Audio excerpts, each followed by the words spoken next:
ईजुन child को बताता है कि तुम्हें तो पता ही है कि मेरे बारे में कौन सी र्यूमर्स चल रही हैं और तुम्हें पता है कि उनमें से कोई भी र्यूमर्स सही नहीं है। तो मेरी सीईओ चाहती हैं कि मैं किसी को डेट करूं कॉन्ट्रैक्ट बेसिस पे। अगर मैं किसी और लड़के से डेट करता हूं और चूंकि मुझे तुम्हें काटने के लिए हर हफ्ते तुमसे मिलना पड़ेगा तो वो र्यूमर्स थोड़े और भी वियर्ड हो जाएंगे। इसलिए मैं चाहता हूँ कि मैं किसी और की जगह पे तुम्हारे साथ ही डेट करूँ। तुमने मुझसे हेल्प भी मांगी थी तो और तुमने मुझसे कहा था कि तुम मेरी भी हेल्प करोगी। तो अब ये तुम्हारे ऊपर है कि तुम मेरी हेल्प करना चाहते हो या नहीं। तो चाइल्ड कहती है कि मैं तुम्हारी हेल्प करवाऊंगी, ये तो बहुत ही अच्छी बात होगी, पर मुझे सोचने के लिए थोड़ा सा टाइम चाहिए। फिर ईजुन बोलता है कि ठीक है। चाइल्ड कहती है कि तुम मुझे आज हेल्प कर दो। फिर ईजुन उसे बाइट करने जा रहा होता है उसके नेक पे। फिर वो रुक जाता है और कहता है कि नहीं, मैं तुम्हें कहीं और बाइट करूँगा। फिर चाइल्ड उसे अपना हाथ दे देती है। तो जैसे ही ईजुन काटने को जाता है तो वो उसे रोक देती है और कहती है कि चूंकि तुम मुझे सामने से काट रहे हो तो मुझे थोड़ा सा अजीब लग रहा है। तो फिर ईजुन कहता है कि ठीक है, हम लोग थोड़ा ड्रिंक कर लेते हैं।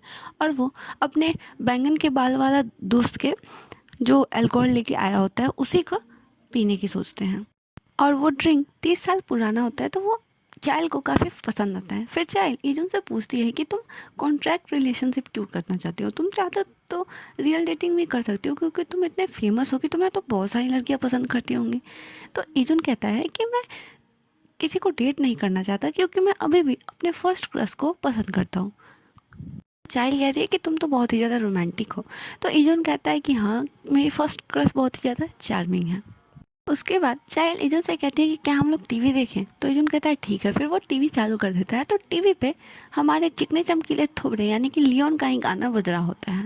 इसे देखकर चाइल्ड खुश हो जाती है। तो ईजुन पूछता है कि क्या ये तुम्हारा फेवरेट सिंगर है। तो चाइल्ड कहती है कि नहीं, ये मेरा फेवरेट सिंगर तो नहीं है, पर मैं इसे अभी रिसेंटली मिली हूँ और ये काफ़ी अच्छा है। और ये मेरे साथ आज मेरे आने वाले ड्रामा में भी काम कर रहा है जिसमें ये 2 मेन लीड में से एक मेन लीड है।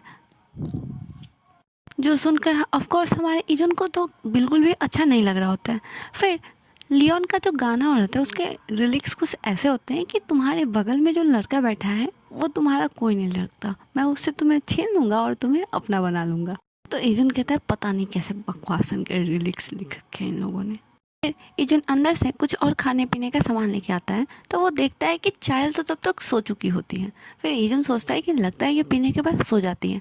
उसके बाद चाइल्ड नींद में ही रो रही होती है कि मेरे सर में बहुत ज़्यादा दर्द हो रहा है, ईजुन मुझे बचा लो। तो ईजुन सोचता है कि चूंकि ये सो रही है तो मैं अभी इसे बाइट कर लेता हूँ। और जैसे ही वो इसे बाइट करता है फिर चाइल्ड जग जाती है और ईजुन हड़बड़ा जाता है जिसकी वजह से टीवी फिर से ऑन हो जाती है। और जहाँ पे दिखाया जा रहा होता है कि सेरा और यून की एजेंसी ने ये कंफर्म कर दिया है कि वो दोनों आपस में डेट कर रहे हैं और सोशल मीडिया पे सब उन्हें हॉटेस्ट सेलिब्रिटी कपल बोल रहे होते हैं।